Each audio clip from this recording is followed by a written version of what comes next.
Hello दोस्तों, स्वागत है आपका आपके अपने चैनल में। और मैं सतीश आपका स्वागत करता हूं। टॉपिक चल रहा है हमारा इंटर का इंग्लिश का अनसॉल्व। ठीक है ना।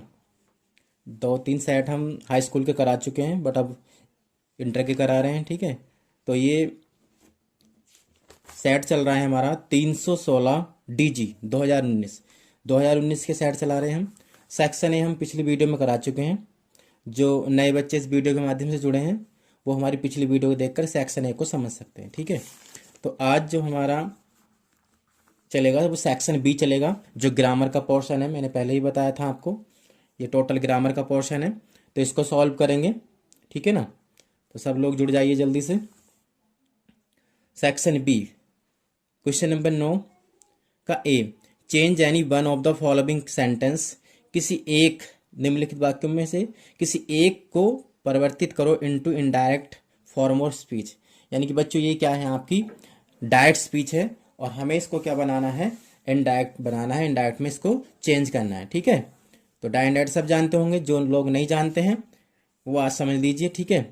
डायरेक्ट स्पीच जो होती है उसके दो भाग होते हैं, एक रिपोर्टिंग वर्ब होती है, एक रिपोर्टेड स्पीच होती है। रिपोर्टिंग वर्ब जो होती है वो इन्वर्टेड कोमा ये जो लगे हुए हैं इनसे बाहर होती है, यानी कि ये ही सेड, ये रिपोर्टिंग वर्ब है। और जो इन्वर्टेड कोमा के अंदर है ये रिपोर्टेड स्पीच है। दो भाग होते हैं रिपोर्टिंग डायरेक्ट स्पीच के, रिपोर्टिंग वर्ब और रिपोर्टेड स्पीच। ठीक है। तो चलिए जल्दी से शुरू करते हैं। तो हमें ये इनडायरेक्ट बनानी है। ही सैड, उसने कहा, लेट्स स्टॉप हियर, आओ यहाँ रुक जाएं, and rest for a while, और कुछ टाइम के लिए आराम करें। तो देखिए बच्चों, जब हम इसकी इनडायरेक्ट बनाएंगे, डायरेक्ट से जब इनडायरेक्ट बनाते हैं तो बहुत सारी चीज़ें क्या है वो ध्यान में रखनी पड़ती हैं। ठीक है। जैसे कि रिपोर्टिंग वर्ब का टेंस कौन सा है, रिपोर्टेड स्पीच का सेंटेंस कैसा है। ठीक है। तो यहाँ पे हमें चमक रहा है रिपोर्टिंग वर्ब का सेंटेंस पास्ट में है, और जो रिपोर्टेड स्पीच है ये लेटस वाला सेंटेंस है। कैसा है, लेटस वाला। तो लेटस वाले वाक्यों में कुछ रूल्स लगते हैं बच्चों, वो मैं बता रहा हूँ क्या रूल्स लगते हैं। ज़्यादा नहीं है, दो तीन रूल्स हैं। यदि रिपोर्टेड स्पीच यदि रिपोर्टेड स्पीच का सेंटेंस हमारा लेटस वाला हो, लेटस से स्टार्ट हो, तो हम क्या करते हैं डायरेक्ट बनाते समय, रिपोर्टिंग वर्ब के चाहे सैड हो चाहे सैड टू हो, रिपोर्टिंग वर्ब के सैड या सैड टू को प्रपोज्ड या सजेस्टेड में बदल देते हैं। ठीक है। प्रपोज्ड या सजेस्टेड में बदल देते हैं, और कंजक्शन दैट का यूज करते हैं। कंजक्शन दैट का यूज करते हैं, यानी कि रिपोर्टिंग वर्ब और रिपोर्टेड स्पीच को दैट से जोड़ते हैं। ठीक है। तो ये, और लेटस को, ये जो लेटस दे रखा है, लेटस के लिए रूल है, समझ लीजिए। लेटस को हम दे शुड में ही बदलते हैं और बी शुड में ही बदलते हैं। अब दे शुड में कब बदलते हैं और बी शुड में कब बदलते हैं, ये काम की बात है, समझ लीजिए। दे शुड में कब बदलते हैं और बी शुड में कब बदलते हैं। यदि ये जो हमारा रिपोर्टिंग वर्ब का सब्जेक्ट है, जैसे कि यहाँ पे ही है, यदि रिपोर्टिंग वर्ब का सब्जेक्ट हमारा फर्स्ट पर्सन हो, क्या हो, फर्स्ट पर्सन आई या बी हो, तो हम लेटस को वी शुड में चेंज करेंगे। ठीक है। और अगर फर्स्ट पर्सन नहीं है तो हम लेटस को दे शुड में चेंज करेंगे। ठीक है। तो यहाँ पे तो फर्स्ट पर्सन नहीं है तो लेटस को हम क्या में चेंज करेंगे, दे शुड में। ठीक है ना। तो चलिए बनाते हैं इसकी डायरेक्ट। ये मैंने बनाई है, राइटिंग मेरी थोड़ी रफ है, मैं पहले भी कई वीडियो में बता चुका हूँ, बट आपको समझ में आ जाएगी। मेन बात है समझना। ठीक है। तो इस तरीके से एक्शन भी करते हैं। तो क्या करेंगे, ही सैड को हमने क्या बदल दिया, प्रपोज्ड में। दूसरी बात एक और समझ लीजिए बच्चों, यहाँ पे देखिए ऑब्जेक्ट नहीं है रिपोर्टिंग वर्ब में, बट यहाँ पे हमें कोई ना कोई ऑब्जेक्ट जरूर लगाना पड़ेगा अपनी तरफ से। ठीक है ना। क्योंकि जब हम किसी को प्रपोज करते हैं, ठीक है, तो कोई ना कोई तो होगा पर्सन, इसलिए यहाँ पे कोई ना कोई ऑब्जेक्ट जरूर आता है, ये डेफिनेट है। ठीक है। प्रपोज या सजेस्टेड के बाद ऑब्जेक्ट हमें जरूर यूज करना चाहिए, तो हमने दैम लगा दिया। आप दैम की जगह कुछ और भी लगा सकते थे। ठीक है ना। या दैम की जगह आप हर भी लगा सकते हैं, मी भी लगा सकते हैं, कुछ भी, नेम को छोड़कर। ठीक है। तो ही प्रपोज्ड दैम, सैड को हमने प्रपोज्ड में बदल दिया और अपनी तरफ से ऑब्जेक्ट दैम लगा दिया। अब कंजक्शन का लगा दिया दैट। ठीक है। दैट का यूज कर दिया। लेटस को हमने किस में बदल दिया, दे शुड में, दे शुड में चेंज कर दिया लेटस को। स्टॉप ऐसे ही रहेगा। अब ये हियर आ गया बच्चों। तो ये रूल है, इनडायरेक्ट बनाते समय हम हेयर को क्या में बदलते हैं, देयर में। इनडायरेक्ट बनाते समय हेयर को क्या में बदल देते हैं, देयर में। ठीक है। And rest for a while, ये सब ऐसे का ऐसे रहेगा। ठीक है। तो ये पहली हमारी इनडायरेक्ट थी। दूसरी देखते हैं। दूसरा सेंटेंस है, संतोष सेड टू राजेश, संतोष ने राजेश से कहा, क्या कहा, please land me your dictionary, कृपया मुझे अपनी डिक्शनरी उधार दे दो। ठीक है, तो देखिए ये सेंटेंस हमें पढ़ने से पता चल रहा है कि ये जो इसका रिपोर्टेड स्पीच है ये इम्परेटिव सेंटेंस है, और इम्परेटिव सेंटेंस में भी क्या है, इसमें रिक्वेस्ट का सेंस जो है वो शो हो रहा है, प्रार्थना का भाव प्रकट हो रहा है। ठीक है, तो ऐसी कंडीशन में हम जब इंडायरेक्ट बनाएंगे तो सैड टू को क्या बदल देंगे, रिक्वेस्टेड में। ठीक है, सैड टू को क्या बदल देंगे, रिक्वेस्टेड में। ये नियम है इम्परेटिव सेंटेंस का इंडायरेक्ट बनाने का। तो संतोष, ठीक है, संतोष रिक्वेस्टेड राजेश। अब यहाँ पे कंजक्शन इम्परेटिव सेंटेंस की जब इंडायरेक्ट बनाते हैं तो कंजक्शन बस टू ही लग जाता है। ठीक है, टू लैंड, ये टू लैंड ऐसी रहेगा, प्लीज हट जाएगा, प्लीज को हटा देंगे क्योंकि प्लीज से तो हमें बस प्रार्थना का भाव का पता चला था। ठीक है, रिक्वेस्ट के सेंस का पता चला था, तो प्लीज हट जाएगा। लैंड, अब ये मी आ गया बच्चों। मी मैं पहली वीडियो में बता चुका हूँ हाई स्कूल की, और फिर बता रहा हूँ, समझ लीजिए। देखिए फर्स्ट पर्सन और सेकंड पर्सन ये बदलते हैं इनडायरेक्ट बनाते समय। कैसे बदलते हैं, यदि रिपोर्टेड स्पीच में फर्स्ट पर्सन आ जाए। फर्स्ट पर्सन सब बच्चे जानते होंगे, नहीं जानते तो मैं बता रहा हूं। देखिए ये आई और बी, आई बी ये फर्स्ट पर्सन होते हैं, और इनके साथ साथ इनके ऑब्जेक्ट, इनके पॉसेसिव केस, ठीक है, ये सब ये फर्स्ट पर्सन होता है। और सेकंड पर्सन होता है ओनली यू, और यू का ऑब्जेक्ट भी यू होता है। ठीक है, और यू का पॉसेसिव केस क्या होता है, योर। तो इनडायरेक्ट बनाते समय बच्चों फर्स्ट पर्सन जो होता है उसको हम रिपोर्टिंग वर्ब के सब्जेक्ट से बदलते हैं। फर्स्ट पर्सन आई बी या उसका ऑब्जेक्ट हो या उसका पॉसेसिव केस हो, समझ रहे हैं। इनडायरेक्ट बनाते समय फर्स्ट पर्सन को रिपोर्टिंग वर्ब के सब्जेक्ट से चेंज करते हैं। ठीक है, और सेकंड पर्सन को चेंज करते हैं रिपोर्टिंग वर्ब के ऑब्जेक्ट से। ठीक है, तो यहाँ पे जो ये लैंड है, क्या है, लैंड है ना, लैंड के बाद मी है, तो ये मी जो है ये आई का ऑब्जेक्ट है, तो मी को हम किससे बदल देंगे, संतोष से। किससे बदल देंगे, संतोष से। तो यहाँ पे क्या हो जाएगा, हिम, क्योंकि संतोष क्या है, एक पुरुष है, मेल है, तो हिम आ जाएगा। फिर क्या है आगे, योर है, तो योर डिक्शनरी। तो योर किसका है, ये सेकंड पर्सन है। सेकंड पर्सन मैंने अभी बताया कि रिपोर्टिंग वर्ब को ऑब्जेक्ट से बदलते हैं, तो ये राजेश से चेंज हो जाएगा। तो योर राजेश का यहाँ पर पॉसेसिव केस क्या जाएगा, हिज। ठीक है, डिक्शनरी, फुल स्टॉप। तो ये आपकी इस तरीके से इंडायरेक्ट हो जाएगी। जो बच्चे नोट्स बनाना चाहते हैं वो स्क्रीनशॉट ले सकते हैं या वीडियो को देखते देखते समझ सकते हैं, लिख सकते हैं। ठीक है, चलिए आगे क्या मालूम कर रहा है। ये 9 के बी में क्या पूछ रहा है, कंबाइन एनी वन, किसी एक को हमें जोड़ना है, ऑफ द फॉलोइंग निम्नलिखित में से, as directed with in the brackets, जैसा कि ब्रैकेट में दिया गया है। तो ये आपके सेंटेंस, सिंथेसिस ऑफ सेंटेंस, वाक्यों का जोड़ना है। जैसे कि ये दे रखा है, सी इज वेरी क्लेवर, वह बहुत चतुर है। नोबडी कैन बी फूल हर, कोई भी उसे मूर्ख नहीं बना सकता है। तो देखिए बच्चों, इसका हमें सिंपल बनाना है। क्या बनाना है, सिंपल। तो सिंपल सेंटेंस बनाने के नीचे इन्होंने दे रखा कंपाउंड सेंटेंस बनाना है। इसका इनके रूल्स हैं कुछ, वो मैं आपको अलग से वीडियो बनाऊंगा। सिंपल सेंटेंस कैसे बनाते हैं, कैसे उन्हें कंबाइन करते हैं, कंपाउंड सेंटेंस कैसे बनाते हैं, कम्प्लेक्स कैसे बनाते हैं। ठीक है, बहुत सारी चीजें हैं इंग्लिश में बच्चों, ग्रामर में। ठीक है, तो उसकी वीडियो स्टेप बाय स्टेप में बनाता रहूंगा। ठीक है, तो ये सिंपल बनाना है। अब सिंपल कैसे बनाएंगे, देखिए, वह बहुत चतुर है, नोबडी कैन बी फूल, और कोई उसे मूर्ख नहीं बना सकता। तो इस टाइप के सेंटेंस को जब हम सिंपल बनाते हैं तो वेरी को किस में बदल देते हैं, टू में, सिस टू क्लेवर। और दूसरे जो सेंटेंस है उसकी वर्ब को टू से जोड़ेंगे, बट हमने यहाँ पे पैसिव वॉइस का सेंस लगाया है, to be fooled, to be fooled. अब ये ऐसा क्यों लगाया, देखिए, वह बहुत चतुर है, कोई भी उसे मूर्ख नहीं बना सकता। ठीक है ना, तो मूर्ख कोई अपने आप तो बनेगी नहीं, वो किसी के द्वारा काम होगा ना। तो पैसिव वॉइस का रूल है, जब कर्ता निष्क्रिय हो जाता है तब वहां पे क्या यूज होता है, पैसिव वॉइस का सेंस यूज होता है।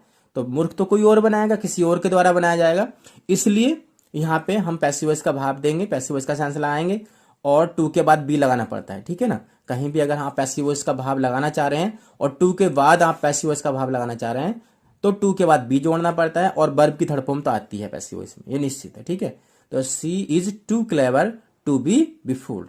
ठीक है, इसका अर्थ हो जाएगा वह अत्यधिक, यहाँ पे टू का अर्थ क्या होगा, अत्यधिक, वह अत्यधिक चतुर है, टू बी फूल्ड, मूर्ख बनाए जाने के लिए, किसी के द्वारा, है नहीं। चलिए नेक्स्ट सेंटेंस है कंपाउंड। कंपाउंड का मतलब होता है संयुक्त। तो सही संयुक्त सेंटेंस बनाना है बच्चों। इसमें हमें क्या यूज करना है, कंजक्शन यूज करना है। जैसे डू इट वेल, इसे अच्छी तरह करो। Don't do it at all, इसे बिल्कुल भी मत करो। इसे अच्छी तरह करो, इसे बिल्कुल भी मत करो। ठीक है। अब इसका कंपाउंड बनाना है। देखिए कंपाउंड के अलग कंजक्शन होते हैं और कम्प्लेक्स के अलग कंजक्शन होते हैं। थोड़ा सा मैं रिमाइंड करा देता हूं फिर भी आपको। कंपाउंड सेंटेंस होता क्या है? कंपाउंड का अर्थ तो होता है संयुक्त वाक्य। लेकिन संयुक्त वाक्य कैसा होता है? कंपाउंड में क्या होता है, देखिए बच्चे, एक प्रिंसिपल क्लाउज होती है और कम से कम एक क्लाउज ऐसी होती है जो प्रिंसिपल क्लाउज के कोऑर्डिनेट होती है। ठीक है ना, समान पदीय होती है।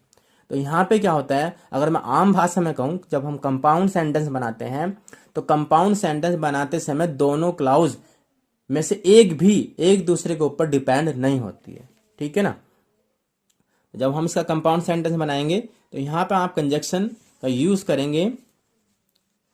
ये ऐसे कंपाउंड सेंटेंस हेड डाल देंगे आप और फिर आइदर का यूज कर देंगे आप इसमें। आइदर डू इट वेल, या तो इसे अच्छी तरह करो, और या don't do it at all, या इसे बिल्कुल भी मत करो। तो यहाँ पे जो कंजक्शन यूज हुआ है बच्चों, ये पेयर वाला यूज हुआ है, आइदर डॉट डॉट और का यूज हुआ है। ठीक है, या तो इसे करो या इसे बिल्कुल भी मत करो। ठीक, ठीक है। चलिए एक बात और सुन लीजिए, यहां पर अगर हम आइदर का यूज ना करके ओनली और लगा देते कि डू इट वेल और don't do it at all, तो ये और भी यहां पे राइट था। ठीक है ना, कि इसे अच्छी तरह करो या इसे बिल्कुल भी मत करो। समझ में आ रही है बात? आइदर डॉट आइदर और का भी यूज हो जाएगा और केवल और का भी यूज हो जाएगा। दोनों तरह से सेंटेंस आपका सही रहेगा। ठीक है, चलिए आगे देखते हैं। यह है C, transform any one of the following sentence as directed with in the brackets. ये भी हमें बदलने हैं। ट्रांसफॉर्म बदलना होता है किसी एक सेंटेंस को, निम्नलिखित वाक्यों में से एक सेंटेंस को आपको बदलना है। दो सेंटेंस है ये, दोनों में से किसी एक सेंटेंस को आपको ट्रांसफॉर्म करना है। लेकिन यहाँ पे हम दोनों डिस्कस करेंगे, दोनों सेंटेंस को ट्रांसफॉर्म करेंगे। एग्जाम में केवल आपको एक ही सेंटेंस को ट्रांसफॉर्म करना है। ठीक है, तो पहला सेंटेंस है ये, man's evils live after them. मनुष्य की बुराइयां उसके उनके बाद भी रहती हैं। जो मनुष्य की बुराइयां हैं वो उनके बाद भी रहती हैं। अब इसका बनाना क्या है, कंप्लेक्स सेंटेंस बनाना है, मिश्रित वाक्य बनाना है। तो इसमें यूज होंगे, कंजक्शन यूज होंगे कंप्लेक्स के। क्या कंजक्शन यूज होगा, देखिए बच्चों, रिलेटिव प्रोनाउन विच का यूज होगा यहाँ पे। इविल्स बुराइयां, विच मैन डू जिसे आदमी करता है, लिव आफ्टर देम उनके बाद भी रहती हैं। ये रिलेटिव प्रोनाउन विच का यूज हुआ है इविल्स के लिए। ठीक है ना, यहाँ पे थोड़ा समझ लीजिए, जो रिलेटिव प्रोनाउन होते हैं उनका यूज उस चीज के तुरंत बात करते हैं जिनके लिए उनका यूज होता है। जैसे इविल्स के लिए विच आया तो विच का यूज यहीं पे करेंगे, इसके पास ही जस्ट। ठीक है, तो बुराइयां, यहाँ पे विच का यूज होगा। Evils which man do live after them, बुराइयां जो मनुष्य करते हैं उनके बाद भी रहती है। ठीक है, तो कंप्लेक्स का कंजक्शन है विच, यहाँ पे इसका विच का यूज करेंगे हम। दूसरा सेंटेंस क्या है आपका, वीट हम खाते हैं, सो दैट ताकि, बी में लिव ताकि हम जीवित रह सकें। ठीक है, ताकि हम जीवित रह सकें। अब इसको क्या बनाना है, सिंपल सेंटेंस बनाना है। ठीक है, और इस टाइम पे ये कंप्लेक्स बना हुआ है। मैं आपसे बता दूं, दैट कंजक्शन लगा हुआ है, और दैट कंजक्शन किस चीज का होता है, कौन से सेंटेंस का होता है, कंप्लेक्स का। आप सिंपल सेंटेंस बनाना, सिंपल सेंटेंस वो होता है जिसमें कोई कंजक्शन नहीं होता, यानी कि उसमें दो सेंटेंस को जोड़ने के लिए कंजक्शन का यूज नहीं होता। कंजक्शन यूज हो सकता है बट सिंपल सेंटेंस में दो सेंटेंस को जोड़ने के लिए कंजक्शन का यूज नहीं होता है। तो हमें विदाउट कंजक्शन एक सेंटेंस बनाना है, ये simple, we eat so that हम खाते हैं ताकि, बी में लिव ताकि हम जी सकें। तो भाई बहुत ही हल्का है, ये देखिए, हम क्यों खाते हैं, जीने के लिए। तो बस ये इसका सिंपल क्या बन जाएगा, बी ईट हम खाते हैं, टू लिव जीने के लिए, we eat to live. Next है D point, correct any two of the following sentence. निम्नलिखित वाक्यों में से किन्हीं दो को ठीक करो। ये आपके सेंटेंस करेक्ट करने को आएंगे बच्चों। एग्जाम में 4 आएंगे बट आपको करने 2 हैं, जो आपको इजी लगे, जिनको आप आसानी से करेक्ट कर सकें, उनको आप कर देना। अभी हम चारों को डिस्कस करेंगे, चारों को करेक्ट करेंगे, ठीक है। ये पहला सेंटेंस है आपका, इसमें क्या एरर है देखिए। He is most perfect gentleman, बहुत अच्छे सेंटेंस हैं। He is most perfect gentleman, यहाँ पे क्या कमी है बच्चों, देखो ये जो परफेक्ट है, परफेक्ट के साथ डिग्री का यूज नहीं करते। ये मोस्ट लगा रखा ना, जो कोई चीज परफेक्ट है तो परफेक्ट है, मोस्ट लगा या गुड या बेटर या मोर, ये सब लगाना उसके साथ अनुचित है, ठीक है। तो यहाँ पे मोस्ट का यूज नहीं होगा। और ये क्या है, जेंटलमैन है, तो जेंटलमैन क्या है, ये काउंटेबल नाउन है, तो मोस्ट हटाकर क्या लगा देंगे यहाँ पे, आर्टिकल ए का यूज कर देंगे। ही इज ए परफेक्ट जेंटलमैन, ठीक है, ये हो जाएगा। दूसरा, सी केम, ठीक है, तो ये he is a perfect gentleman हो जाएगा। दूसरा है she came later than I expected, देखिए कंपेरेटिव डिग्री का कंजक्शन लग रहा है देन, यहाँ पे डिग्री 3 होती है, इसकी वीडियो मैं अलग बनाऊंगा, ठीक है, अगर किसी को डिग्री नहीं आती तो। यहाँ पे डिग्री कंपेरेटिव डिग्री दिखा रखी है, बट ये जो लेटर है यहाँ पे ये रॉन्ग है, गलत है। ये लेटर इसका अर्थ है दो में से बाद वाला, दो में से बाद वाला, और हमें कौन सा लगाना, देरी, अधिक देरी वाला। तो इसमें से क्या करेंगे हम, एक टी को रिमूव कर देंगे, एक टी हटेगा, ठीक है। फिर सुन लीजिए, ये जो डबल टी वाला लेटर है ये इसका अर्थ होता है दो में से बाद वाला, ठीक है, दो में से, दो चीजों में से बाद वाला। तो हमें जो लेट की डिग्री लगानी है कंपेरेटिव, तो वो क्या हो जाएगी, लेटर, LATER। तो यहाँ पे से एक टी रिमूव कर देंगे। She came later than I expected, वह अधिक देरी से आई मेरे, एक्सपेक्ट करते आशा करना, इच्छा करना, मेरे उम्मीद करने की अपेक्षा, ठीक है। नेक्स्ट है Ram's brother's car has been stolen, Ram के भाई की कार चुरा ली गई है। पैसिव वॉइस है, प्रेजेंट परफेक्ट की पैसिव वॉइस की वीडियो में बना चुका हूं, अगर किसी को पैसिव वॉइस नहीं आती है तो मेरी पिछली वीडियो जाके देख सकते हैं। तो यहाँ पे मिस्टेक क्या है बच्चों, मिस्टेक पैसिव वॉइस में नहीं है, मिस्टेक यहाँ पे देखिए डबल अपोस्ट्रोफ एस लग रहा है, ठीक है। तो ये रूल्स है, कभी भी एक साथ, कभी भी एक साथ डबल अपोस्ट्रोफ एस का यूज नहीं होता, ठीक है। तो एक अपोस्ट्रोफ एस कम करेंगे, अब कब कौन सा करेंगे, लास्ट वाला, ठीक है। इसको ऑफ से जोड़ना पड़ेगा, क्या हो जाएगा, ये इस टाइप से बन जाएगा, the car of Ram's brother, the car of Ram's brother has been stolen, ठीक है, इस टाइप से बन जाएगा। एक अपोस्ट्रोफ एस जो है वो ऑफ में चेंज करना पड़ेगा, डबल अपोस्ट्रोफ एस एक साथ हम नहीं लगाते, ठीक है, यूज नहीं करते, ये नियम है। नेक्स्ट सेंटेंस है आपका, व्हेन ही अवोक, जब वो जागा, ही आस्क्ड, उसने पूछा, वेयर आई एम, मैं कहाँ हूं। देखिए बच्चों इसमें क्या कमी है, देखिए हमें पता चल रहा है he asked where I am, इतना जो पोर्शन है ये इनडायरेक्ट है, क्या है, इनडायरेक्ट है बच्चों। तो जब इनडायरेक्ट है भाई, तो इनडायरेक्ट में क्या होता है, प्रेजेंट किस चीज में, कौन से टेंस में बदलता है, पास्ट में। तो यहाँ पे एम का वाज होगा। दूसरी बात अभी बताई थी ऊपर जब इनडायरेक्ट बना रहे थे, कि जब हम इनडायरेक्ट बनाते हैं तो फर्स्ट पर्सन किससे बदलता है, रिपोर्टिंग वर्ब के सब्जेक्ट से। तो यहाँ पे ये आई फर्स्ट पर्सन दे रखा है, इसको हम किससे बदलेंगे, रिपोर्टिंग वर्ब के सब्जेक्ट से, ही से। तो इस आई के स्थान पे क्या हो जाएगा, ही हो जाएगा।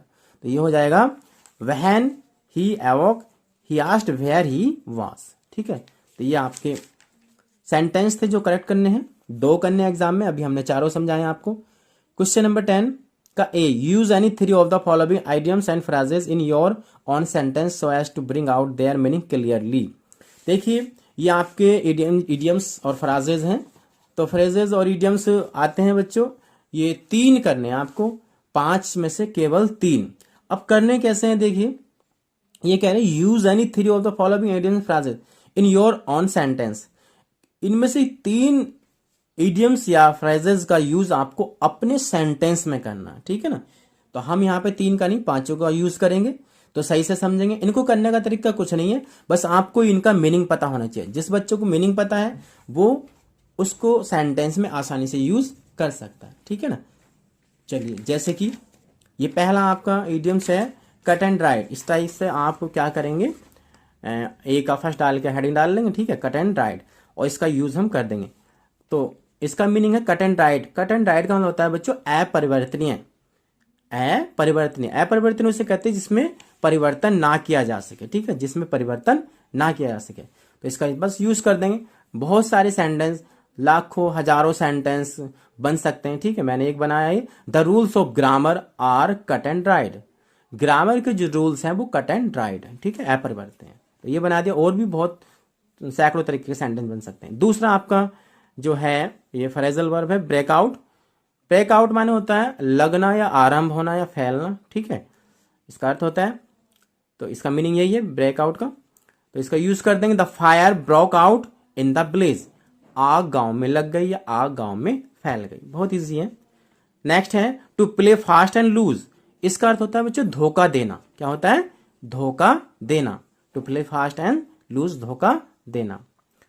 देखिए कुछ इनके ट्रिक भी हैं, कैसे हम याद रखें भाई, ठीक है। तो जैसे इसकी ट्रिक है to play fast and loose, भाई तेज खेलो एंड लूज हो ढीला।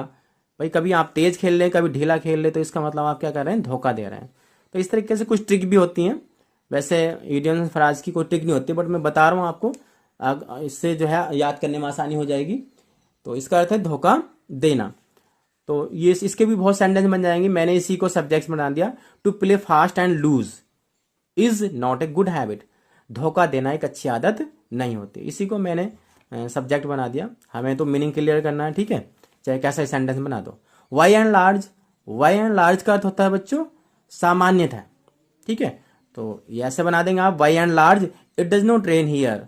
यहाँ वर्षा नहीं होती है, ठीक है, सामान्यतः यहाँ वर्षा नहीं होती। और भी कुछ भी बना सकते हैं आप। सामान्यतः में कुछ ये नहीं खाता वो नहीं खाता, कुछ भी सेंटेंस बन जाएगा, ठीक है। बस आपको मीनिंग पता होना चाहिए, फिर सेंटेंस में आप रख सकते हैं कोई भी सेंटेंस सोच के, ठीक है। नेक्स्ट है रन शॉर्ट। इसका अर्थ होता है कमी होना। तो time was running short. Time जो था वो कम हो रहा था फॉर अस, हमारे लिए, टू फाइंड ए सॉल्यूशन, एक सॉल्यूशन को ढूंढने के लिए। सॉल्यूशन को ढूंढने के लिए हमारे लिए टाइम कम हो रहा था। इसके अलावा भी बहुत सेंटेंस बन सकते हैं, ठीक है। नेक्स्ट ये आपके इडियम्स फ्राजेस थे। ये 10 रुपए का बी है बच्चों। Right एंटोनियम्स of the following words. ये हमें एंटोनियम्स लिखने हैं। 3 वर्ड आएंगे, तीनों का एक एक एंटोनियम्स एग्जाम में लिखना होता है। 3 नंबर का टॉपिक है ये, ठीक है। एंटोनियम्स का मतलब होता है विलोम शब्द। हिंदी में क्या बोलते हैं इसको? विलोम शब्द। तो देखिए पहला क्या क्वाइट है, दूसरा मेरिट है, और तीसरा क्या फॉरन है। बहुत इजी है। क्वाइट, क्वाइट में सही बताया मैंने आपको, शांत। क्वाइट मीन्स क्या होता है? शांत। तो शांत का एंटोनियम्स क्या होगा? अशांत होगा। तो नॉइसी हो जाएगा। नॉइस में शोर होता है ना, तो नॉइसी हो जाएगा, उसी से बना है। और एक होता है श्रिल। श्रिल भी क्या होता है? अशांत होता है, ठीक है, शोरगुल होता है। तो 2-2 लिखे हैं मैंने, एग्जाम में आपको एक एक ही लिखना है। नेक्स्ट है मेरिट। मेरिट मान होता है गुण, ठीक है, विशेषता। तो मेरिट का तो एक मेरिट सी बन जाता है एंटोनियम, डी मेरिट। इसमें डी को ऐड कर देंगे तो इसका एंटोनियम बन जाएगा। और वाइस भी लिख सकते हैं आप, ठीक है, और भी बहुत सारे बन जाएंगे। फॉरेन, फॉरेन मीन्स होता है विदेशी। क्या होता है? विदेशी। तो इसका क्या हो जाएगा? नेटिव, देसी, या मैटी। मैटी भी देसी होता है, ठीक है। तो या नेटिव लगा दो या मैटी लगा दो, ठीक। ये आपके एंटोनियम्स थे बच्चों। नेक्स्ट है C point, write synonyms of the following words. ये सिनोनियम लिखने हैं इन शब्दों के हमें। सिनोनियम्स का अर्थ आपको पता होगा, पर्यायवाची होता है, नहीं पता तो समझ लीजिए। सिनोनियम्स का अर्थ होता है पर्यायवाची। अब हमें इन तीनों वर्डों के एक एक पर्यायवाची देने हैं। पहला वर्ड है आपका इंसेसेंट। इंसेसेंट, इंसेसेंट का मतलब होता है बच्चों लगातार। तो ये हो जाएगा सीजलेस। देखिए सीज माने क्या होता है? रोकना या प्रतिबंध लगाना। तो उसमें लेस जोड़ देंगे तो इसका उल्टा हो जाएगा, यानी कि लगातार। कंटिन्यूअल, कंटिन्यू से बना है, ये भी लगातार की अंग्रेजी होती है। तो इस तरीके से आप इसका सिनोनिम लिख सकते हैं। Unlawful, unlawful. देखिए लॉफुल होता है कानूनपूर्ण, और अनलॉफुल होता है कानून मतलब कि गैर कानूनी। गैर कानून कहेंगे ना, तो गैर कानूनी की क्या होगी? और इलीगल, इलीगल। इलीगल जो बना है बच्चों, लीगल से बना है। लीगल माने कानूनी और इलीगल माने गैर कानूनी। लॉलेस भी बना सकते हैं आप, ठीक है, लॉलेस बना सकते हैं सिनोनिम, या इलीगल बना सकते हैं। नेक्स्ट है डिसोलेट। डिसोलेट होता है बच्चों उजाड़ या बंजर। उजाड़ या बंजर। तो इसका बैरन हो जाएगा सिनोनिम्स, और फॉरलॉन भी हो जाएगा, ठीक है। तो ये आपके क्या थे? सिनोनिम्स थे। नेक्स्ट क्वेश्चन आपका D, substitute one word for the following expressions. ये आपके वन वर्ड है बच्चों। 3 सेंटेंस हैं ये। 3 सेंटेंस एग्जाम में भी आएंगे और तीनों सेंटेंस के लिए आपको एक वर्ड का यूज करना है, ठीक है। इसको भी वही बच्चा करेगा जो जिसको सेंटेंस का अर्थ क्लियरली पता हो और उस अर्थ के अकॉर्डिंग वन वर्ड बनाना जानता हो, वर्ड पावर आपकी अच्छी होनी चाहिए, ठीक है ना। जैसे कि पहला सेंटेंस है आपका ये, that which can not be seen through, that which can not be seen through, वह जिसके can not be seen through, जिसके आर पार ना देखा जा सके, वह जिसके आर पार ना देखा जा सके, यही तो हो गया इसका अर्थ, that which can not be seen through. That माने वह, विच माने जो, रिलेटिव प्रोनाउन है, कैन नॉट बी सीन देखा नहीं जा सकता, थ्रो माने आर पार। तो जिस चीज के आर पार नहीं देखा जाता उसे क्या कहते हैं बच्चों, अपारदर्शी। और अपारदर्शी की स्पेलिंग क्या होती है, ओपेक्यू, ठीक है, ओपेक्यू। नेक्स्ट है दूसरा, incapable of being divided. Incapable कहते हैं असमर्थ, और बीइंग डिवाइडेड यहां भी पैसिव कहा है। डिवाइड मानो तो बांटना, बांटे जाने में क्या, असमर्थ, यानी जिसको बांटा ना जा सके, जिसको बांटा ना जा सके, जिसको विभाजित ना किया जा सके, तो उसको क्या बोलते हैं, इंडिविजिबल, इंडिविजिबल, अविभाज्य, अविभाज्य, ठीक है, इंडिविजिबल।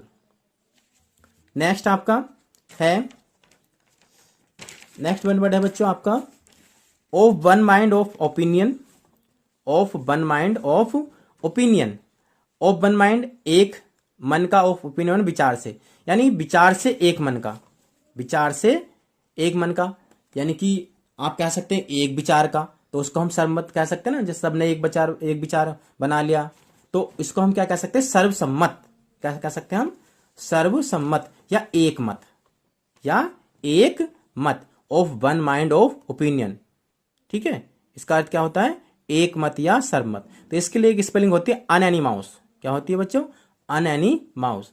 इसका अर्थ आप सर्वसम्मत भी कह सकते हो और एक मत भी कह सकते हैं, ठीक। नेक्स्ट क्वेश्चन हमारा, नेक्स्ट क्वेश्चन है बच्चों, use the following words in sentence of your own so as to bring out the difference in their meanings clearly. ये आपके होमोफोन्स है बच्चों, क्या है इसमें, होमोफोन्स है। ये दो वर्ड आएंगे जो प्रोनाउंसिएशन में एक जैसे होंगे बट उनका मीनिंग क्या होगा, अलग होगा, और उनको आपको अपने सेंटेंस में यूज करना है, ठीक है। तो वर्ड पावर पर डिपेंड है, ये दो वर्ड इसमें दे रखे और, ठीक है। अब ये क्या होते हैं भाई, और, ठीक है, OAR, और ये होती है पतवार। पतवार का नाम सुना आपने, चप्पू, जिसमें अब नाव में जब बैठते हैं आप, तो नाव में जो साइड में पानी को हटाने के लिए यूज किया जाता है उसको और बोलते हैं, चप्पू या पतवार, ठीक है। और ये जो और है इसका अर्थ होता है अयस्क। अब अयस्क आप जानते होंगे, अगर साइंस वाले बच्चे हैं तो वो समझ गए होंगे। अयस्क क्या होता है, एक जो धातु होती है, धातु का कच्चा रूप ही क्या कहलाता है, अयस्क कहलाता है, ठीक है। तो इनका यूज हम सेंटेंस में करेंगे, दे मैन्युफैक्चर ऑर्स फॉर बोट, कुछ भी बना सकते हैं आप, बहुत सेंटेंस बन जाएंगे। बे मैन्युफैक्चर करते हैं, बनाते हैं, ऑर्स माने पतवार, फॉर बोट नाव के लिए, बे नाव के लिए पतवार बनाते हैं, ठीक है। और ये और क्या है अभी बताया मैंने, अयस्क, जिसको हम कच्ची धातु बोलते हैं।